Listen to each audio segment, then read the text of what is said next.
Okay, so we've got a reclined balance pose, which is not really commonly taught, and there are a lot of places where the pose can get hung up and become ineffective. So we're going to run through a slow Sleeping Buddha series. You're going to take your right arm overhead, and then flip over onto your right side, and prop your head up in your hand. Okay, so in the Sleeping Buddha, it's really important that there's a straight line from the right elbow through the armpit, through the ribs, through the hips, through the knees, through the ankles, out the foot. Most people will pike, so the butt will come way far back, and they end up in a V shape, which is what makes the balance pose really easy. Once she's lined up, the feet flex, stacked one on top of the other. Now you'll notice here she's struggling with balance. You want to be on that hip trochanter, not on the hip bone, not back on the butt. Once you find your balance, that left arm goes down the length of the body. Good. And we breathe. You'll see, it's not an easy balancing pose. It requires a lot of core. You can pull up your Mula Bandha or your root lock to help secure that a little bit. Oh. Okay, so this would be phase one and one place to stop. I like to be here for 5 to 6 breaths as I'm winding down a class.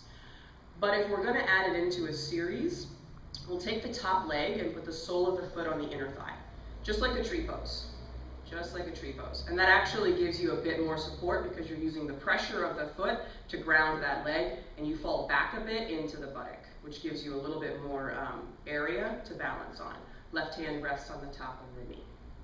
Okay, as people are adjusting, they can put one finger down on the ground if they're having a hard time with balancing, but I don't like them to put their whole hand on the ground. Yep, just one. Because if the whole hand on the ground, then the body rocks forward and they have more struggle to do. So the one finger gives them that moment of figuring out where the balance is before the hand comes to the knee. Okay. So the final transition here is to straighten out that top leg all the way to the sky and grab on as far as you can. So Vicky's flexible and she can get a toe lock, which is ideal. But students can grab the back of the thigh or the back of the calf or the back of the ankle, as long as they don't go for the back of the knee. The minute they grab the back of the knee's going to bend and the pose is actually lost. This pose is called Vishnu's couch. Vishnu, the sleeping god, yeah. Okay, so here you can stay with long, deep breathing, or if you want to do some liver work, we come into the breath of fire here, short, quick pants of the abdomen.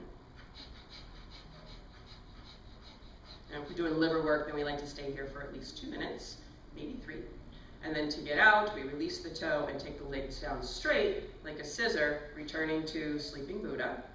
Yep, and then we head down onto the back. Yay! And to switch, you would just take the other arm overhead and roll